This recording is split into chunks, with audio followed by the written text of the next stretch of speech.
Always the faceless accounts that have the most to say. Oh, Miss Amy Nipple, let's make this loud and clear. It's not about the mailbox. Things happen. Accidents happen. A neighbor actually hit my mailbox like shortly after we moved in. And do you know what she did? She left a note. She left a nice note with her name, her information, apology, said, hey, call me when you want a new mailbox. I'll Venmo you whatever it costs. You know what I did? I said, don't worry about it. Accidents happen. Because I appreciated the honesty.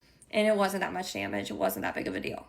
What she didn't do was take matters into her own hands, get a shovel, get her husband, come down here, dig a whole new place for a whole new mailbox, not tell me that it ever happened, and completely avoid the situation without taking any accountability. What the gentleman who came to do the temporary should have done was ask permission to be on my property. Really not a hard concept. I would never show up on somebody else's property and start doing work. In what world does anyone think that that is okay? And when the gentleman came to replace the mailbox, no, he dug. Even after his superior asked him to leave, he continued to dig with his buddy, put up a mailbox that I did not approve of. And not to mention, when I found out the name of the guy, I looked him up on our justice portal and he has priors. A lot of priors. Dealing with not doing proper licensing for like contracting, operating certain vehicles, makes me feel real good about the work he did, let me tell ya.